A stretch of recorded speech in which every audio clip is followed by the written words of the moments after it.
Transformer क्या होता है। प्रत्यावर्ती धारा नामक चैप्टर में एक टॉपिक होता है ट्रांसफार्मर। तो ट्रांसफार्मर क्या होता है? ट्रांसफार्मर एक ऐसी युक्ति होती है जो निम्न प्रत्यावर्ती वोल्टेज को उच्च प्रत्यावर्ती वोल्टेज में या उच्च प्रत्यावर्ती वोल्टेज को निम्न प्रत्यावर्ती वोल्टेज में बदलता है और उसी अनुपात में संगत धारा को निम्न या उच्च धारा में बदलता है।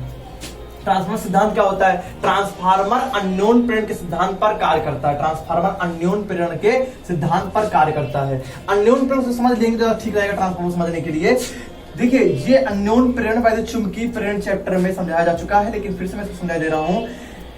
जब किसी कुंडली को प्रत्यावर्ती सोर्स से जोड़ते हैं, यानी जब किसी कुंडली में प्रत्यावर्ती धारा जोड़ते हैं तो उस कुंडली में एक परिवर्तित चुंबकीय क्षेत्र उत्पन्न होता है और उस परिवर्तित चुंबकीय क्षेत्र के कारण दूसरी कुंडली, निकटवर्ती दूसरी कुंडली में फ्लक्स में परिवर्तन होता है और फ्लक्स परिवर्तन के कारण इस कुंडली में एक ईएमएफ यानी कि इलेक्ट्रोमोटिव फोर्स जनरेट हो जाता है, विद्युत वाहक बल जनरेट हो जाता है और उस विद्युत वाहक बल के कारण इसमें धारा स्वतः ही बहने लगती है। इसको बोलते हैं अन्योन प्रेरण। यानी कि सरल भाषा समझ लीजिए, एक किसी कुंडली में हमने प्रत्यावर्ती धारा प्रवाहित की, उसके कारण निकटवर्ती दूसरी कुंडली में स्वतः ही एक प्रत्यावर्ती धारा बहने लगे, उसको बोलते हैं अन्योन, इस प्रघटना को बोलते हैं अन्योन प्रेरण। तो ट्रांसफार्मर भी सेम इसी सिद्धांत पर कार्य करता है, अन्योन प्रेरण के सिद्धांत पर कार्य करता है। रचना देख लीजिए। ट्रांसफार्मर बनाने के लिए हम लोहे के, नर्म लोहे के पटलित क्रोड का प्रयोग करते हैं। पटलित क्रोड कैसे बनती है? नर्म लोहे की पट्टियों को,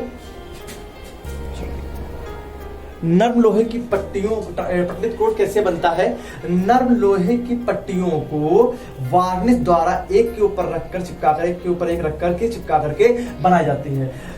वार्निश द्वारा इसलिए चिपकाते ताकि उसमें भंवर धाराएं कम उत्पन्न हो। पटलित क्रोड का प्रयोग इसलिए किया था ताकि उसमें भंवर धाराएं कम उत्पन्न हो। अब हमने क्या किया? लोहे के पटलित क्रोड बना करके उसके ऊपर उसको एक आयताकार फ्रेम बना दिया और उस फ्रेम के ऊपर एक तरफ मोटे तार के कम फेरों वाली कुंडली बना ली और उसके जस्ट सामने पतले तार की अधिक फेरों वाली कुंडली बना ली।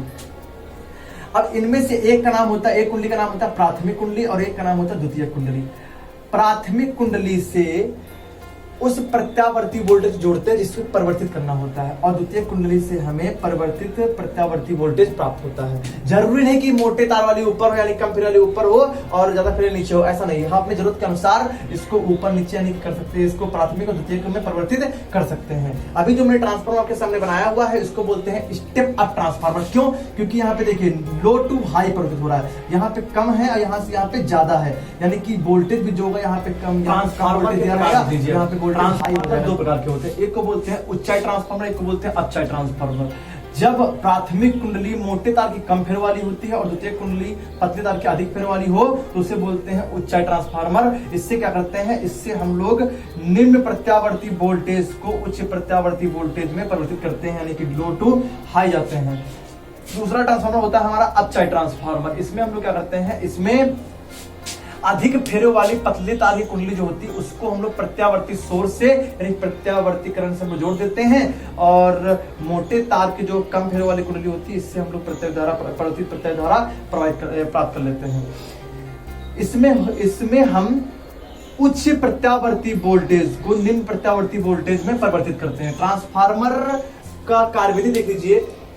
ट्रांसफार्मर में जब हम लोग प्राथमिक कुंडली को एसी करंट यानी कि प्रत्यावर्ती सोर्स से जोड़ते हैं तो इस कुंडली में प्रत्यावर्ती करंट बहने के कारण एक परिवर्तित चुंबकीय क्षेत्र उत्पन्न होता है और इस परिवर्तित चुंबकीय क्षेत्र के कारण दूसरी यानी द्वितीय कुंडली में एक चुंबकीय फ्लक्स में परिवर्तन होता है और चुंबकीय फ्लक्स में परिवर्तन के कारण इसमें एक इलेक्ट्रोमोटिव फोर्स यानी ईएमएफ विद्युत वाहक बल उत्पन्न हो जाता है और उस विद्युत वाहक बल के कारण इसमें धारा बहने लगती है।